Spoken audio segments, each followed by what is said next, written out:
احرز هدفين اسلام محارب في الدور الاول، مش ممكن. هدف رائع رائع، من حقك تفرح للمنوفي. استلم المنوفي، يرجع مره ثانيه وفيها خطوره تعمل مشكله. ايفونا لسه ممكن يسدد، 1 ضد 1. ايفونا ممكن هدف التعادل. جول جول جول جول، يا سلام يا ايفونا. خطأ قاتل من عمرو المنوفي من البدايه. عبد الله السعيد بيتعادل للنادي الاهلي. عبد الله السعيد في الدقيقه كام؟ في الدقيقه 36. عبد الله السعيد يتعادل من خطأ عمرو المنوفي. الراجل بيرجع الكرة ما بين الاثنين المساكين وعملها وحش قوي، ويقدر مالك ايفونا يضغط على المدافع، استخلصها كويس والراجل ما طمعش فيها وحطها بالعرض جوه ال6 يارد لعبد الله السعيد اللي كان مكمل عشان يتعادل النادي الاهلي في توقيت هايل، في وقت كان سموحه افضل، لكن قدر النادي الاهلي يتعادل 1-1. ادي الكرة مره ثانيه. ايمن اشرف هنا حاول يحط رجليه لكن خدها كويس لنفسه ايفونا، وبخبره النجم والهداف عملها حلوه. يا سلام يا ولد، يا سلام يا ايفونا. واحد غيره كان ممكن يطلع هنا ويحطها في سموحه. ايفونا، حسام غالي عايز يحطها مره ثانيه، تغطيه ايفونا، ضرب جزاء. ضرب جزاء للنادي الاهلي في الدقيقه 67. ضرب جزاء، وكان عامل التغطيه هنا عمر سعد، راح متاخر، وضرب جزاء للنادي الاهلي. راح هنا ايمن اشرف بيتكلم مع محمود البنا، بيقول له هنا كواكو منصور ما فيهاش حاجه، لكن هتبان في العاده، ويبدو كده ان ممكن ايمن اشرف ياخد انذار. بالفعل ايمن اشرف بياخد انذار، ولا كواكو؟ هنشوف كواكو ولا ايمن اشرف.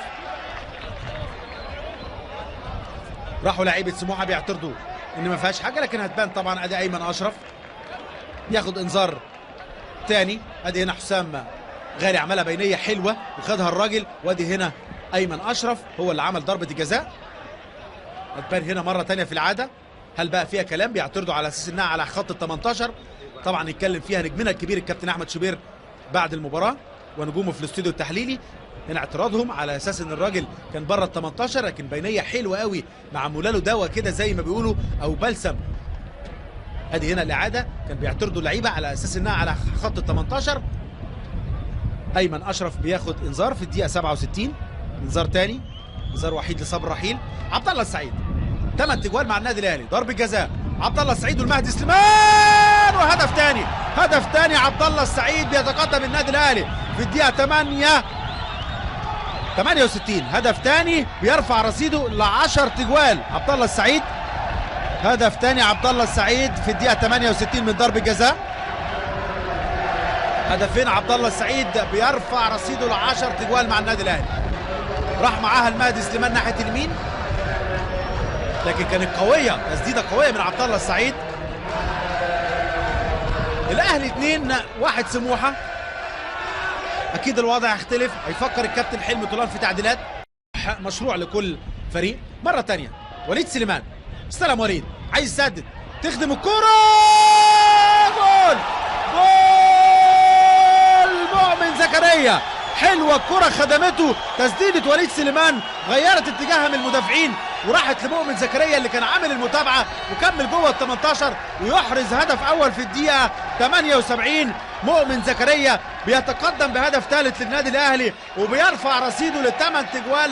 مؤمن زكريا بيلدغ، والراجل هداف كبير مؤمن زكريا بيجيب جول في الدقيقه 78.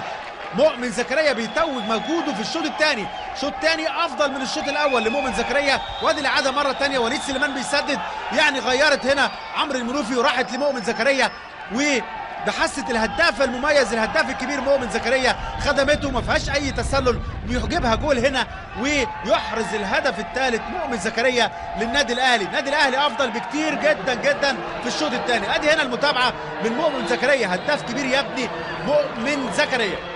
هدف ثالث للنادي الاهلي يريح اعصاب الراجل اللي قدامنا الهولندي مارتن يول، وفرحه طارق سليمان مدرب حراس المرمى، وسعيد احمد واسامه عرابي وسيد عبد الحفيظ، وعظيمه يعني شغل من الجهاز الفني